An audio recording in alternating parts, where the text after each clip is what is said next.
हमारी सानह के हवाले से बात हो रही है और उसमें एक और बड़ा इंपॉर्टेंट एस्पेक्ट है और वो ये है कि हमारी अपनी जिम्मेदारी क्या है अपनी सेफ्टी के हवाले से, और ख़ास तौर पर जब हम सड़क पर निकलते हैं अपनी फैमिली को गाड़ी में बिठाकर, तो गाड़ी के हवाले से क्या सेफ्टी के ऐसे जो हम जिनको कहते हैं कि क्राइटेरियंस है जिनको कि हमें चेक करना चाहिए before we set out on such journeys, कि जहाँ पर हमें ये अंदेशा हो कि हो सकता है स्नो स्टॉर्म आ जाए, बर्फबारी ज़्यादा हो जाए, हमें रास्ते में फंस जाएँ हम, तो ये कुछ ऐसी चीज़ें हैं इनके बारे में सोचना ज़रूरी है।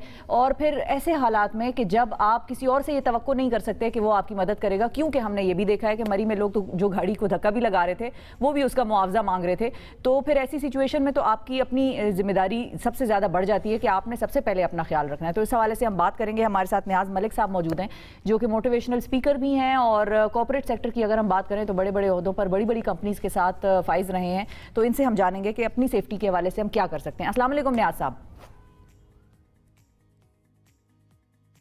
जी वालेकुम सलाम शिफा, कैसे हैं? वैस हम बिल्कुल ठीक ठाक हैं नियाज साहब। सबसे पहले तो आपसे हम ये जानना चाहेंगे कि रोड सेफ्टी के हवाले से हमें अपना ख्याल रखते हुए कौन कौन सी चीज़ों को मलूज़ खातिर रखना चाहिए कि अगर हम फैमिली के साथ बच्चों के साथ घर से बाहर निकल रहे हैं तो ये चीज़ें ये बॉक्सेस हैं जिनको चेक करना चाहिए हमें।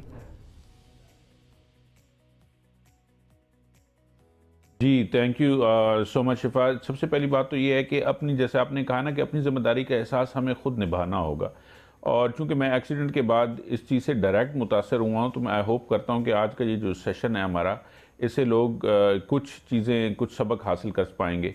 बर्फ़बारी में जो, स्पेशली जब हम मरी की बात करते हैं, तो बर्फ़बारी में जो ज़िम्मेदारी के साथ गाड़ी चलाना जो है ना, वो बहुत अहम है और बहुत डिफरेंट है और बहुत मुश्किल है। तो सबसे पहले हमें इस बात का एहसास करना होगा कि क्या हमारी गाड़ी में हर वो चीज़ मौजूद है, क्या हमारी गाड़ी प्रॉपर तरीके से बर्फ़बारी में इक्विप्ड है चलाने के लिए, जिसमें बहुत ज़रूरी है कि आप अपने टायर्स को चेक करें। और मैं टायर्स के ऊपर बाद में आऊँगा। और इंश्योर करें कि आपकी गाड़ी में जो पेट्रोल है वो फुल है, क्योंकि कई दफ़ा ऐसा होता है कि जब आप स्टक हो जाते हैं और आपके पास पेट्रोल नहीं होता तो आप बहुत मुश्किलात का शिकार हो जाते हैं। इसके अलावा आपके जो एग्जॉस्ट पाइप है उसके अंदर तो कोई प्रॉब्लम्स नहीं है, जिसकी आपने थोड़ी देर पहले बात भी की और इसके ऊपर बात भी डिटेल में हम कर सकते हैं कि कार्बन मोनोऑक्साइड जब एग्जॉस्ट पाइप किसी वजह से बंद हो जाता है तो वापस गाड़ी के अंदर आनी शुरू हो जाती है और 1 से 2 मिनट के अंदर वो उसका बहुत बड़ा असर हमारे दिमाग पे होना शुरू हो जाता है, जिसकी वजह से हम बहुत लेथार्जिक हो जाते हैं और हम वो काम नहीं कर पाते जो हम सोच रहे होते हैं। इसके अलावा जो इम्पोर्टेंट चीज़ है कि जो रोड सेफ्टी और सिक्योरिटी है वो बेसिकली सेंट्रल पिलर है किसी भी सियाहत का, क्योंकि वो रीढ़ की हड्डी रखती है। लेकिन अनफॉर्चुनेटली हमने जहाँ पे सियाहत की बात करते हैं वहाँ पे जो रोड सेफ्टी का मैकेनिज़्म है और उसके साथ जो माहौलियाती निज़ाम, जिसे इकोसिस्टम कहते हैं पाकिस्तान में, वो हम नहीं बना पाए। और यही वजह है कि जो हमारा बेसिकली अभी मामला भी हुआ है मरी में, वो उसका डायरेक्ट इम्पैक्ट है। सर वो जो इकोसिस्टम है किया कि सबसे ज़्यादा जो जिम्मेदारी है वो हमारे अपने शोल्डर जी, उस इकोसिस्टम को तो गवर्नमेंट ने बनाना है। अब जब तक वो गवर्नमेंट नहीं बना रही तो वो हमारी अपनी जिम्मेदारियां भी तो होंगी ना, जो हमने पूरी करनी होगी। मतलब हमें हर चीज़ के बारे में, वैसे तो हमारे यहाँ पे आप बात कर लें किसी भी शख्स से, ऐसा लगता है वो हर चीज़ का एक्सपर्ट है, लेकिन जब सानेहा होता है कोई तो कहते हैं हमें क्या पता, हमें तो पता ही नहीं था कुछ। ये भी तो हमारा एक मिजाज है। जी बिल्कुल यही बात है। और जो सबसे पहली जिम्मेदारी है वो ड्राइवर के ऊपर है, वो फैमिली के ऊपर है जो किसी भी वेकेशन के ऊपर जा रहे हैं। तो इस सिलसिले में बहुत अहम है कि आप गर्म कपड़े, फॉर एग्ज़ाम्पल इस केस में आपको रखने बहुत ज़रूरी हैं, गर्म जूते रखने बहुत ज़रूरी हैं। और गाड़ी के मामलात के बारे में जो है आपको पता होना बहुत ज़रूरी है। अब मैं चंद थोड़ी सी टेक्निकल बातें करूँगा जो मैं समझता हूँ कि बहुत अहम है किसी भी ड्राइवर को समझने के लिए। और वो ये हैं कि जब आप गाड़ी चला रहे होते हैं तो गाड़ी चलाना एक साइंस है और गाड़ी के जो टायर्स हैं उनका एक ट्रैक्शन रेडियस है। ट्रैक्शन रेडियस का मतलब ये है कि अगर आप नॉर्मल गाड़ी चला रहे हैं तो उसके ऊपर जो फोर्स पड़ रही है किसी भी बेसिकली टायर के ऊपर, वो 1G की फोर्स पड़ रही। जब आप रेन में जानना शुरू हो जाते हैं तो वो जो फोर्स है वो 0.7G की शुरू हो जाती है। इसी तरीके से जब आप आइस में जाना शुरू हो जाते हैं तो वो जो फोर्स है 0.3 की होनी शुरू हो जाती है और स्नो में 0.15G की फोर्स लगनी शुरू हो जाए। अच्छा, इसका मतलब क्या है? इसका मतलब ये है कि बर्फ़बारी में जो आपका कंट्रोल है किसी भी टायर के ऊपर, और ट्रैक्शन जो है टायर की जो मजबूती से ग्रिप करता है वो बेसिकली सड़क को वो बहुत कम हो जाती। इसका मतलब ये है कि आपका जो डायरेक्ट कंट्रोल है गाड़ी में रहता नहीं। मिसाल के तौर पे अगर आप 30 मील फी घंटा की रफ्तार से गाड़ी चला रहे हैं तो आपको जो स्टॉपिंग डिस्टेंस है वो 30 फुट का चाहिए, लेकिन अगर आप वही जो डिस्टेंस है स्नो में चला रहे हैं तो आपको वो जो डिस्टेंस है वो 200 फुट का चाहिए।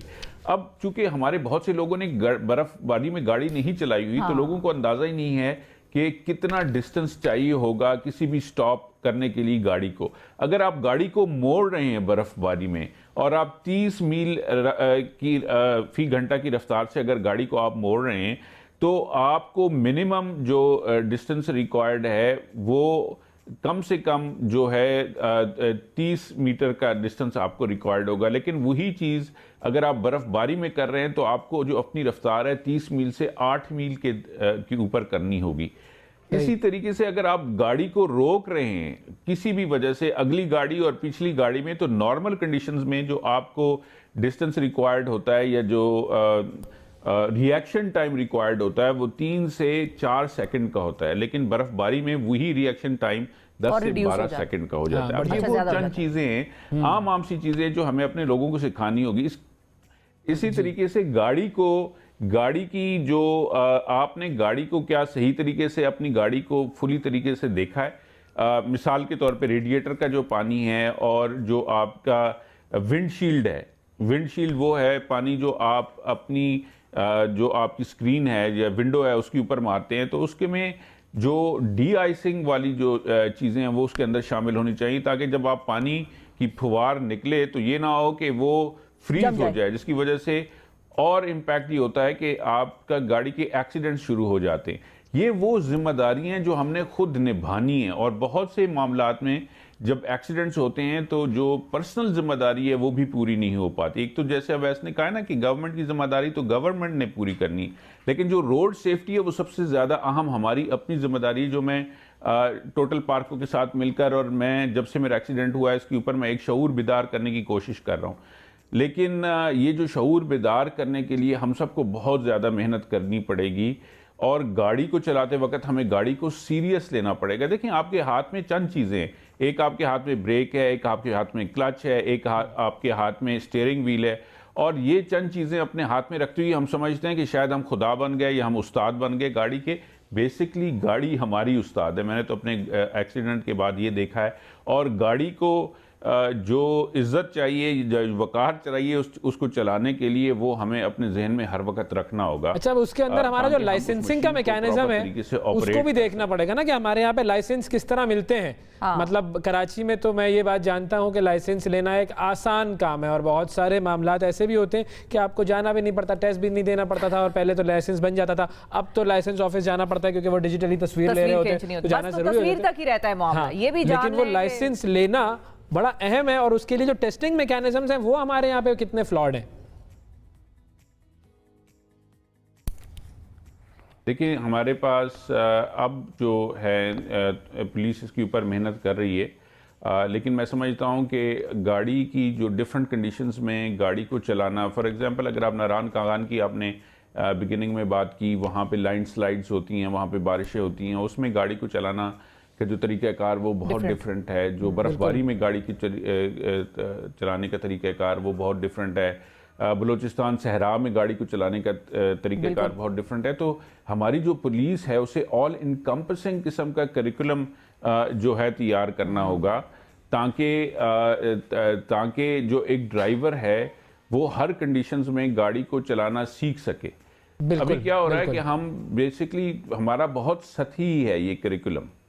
बिल्कुल, बहुत सारी चीजों को हम इग्नोर कर रहे हैं, हमारी बड़ी बहुत सतही है, लेकिन ये है कि उन पर काम करने की जरूरत है। बहुत शुक्रिया अदा करेंगे नियाज मलिक साहब, आपने वक्त निकाला।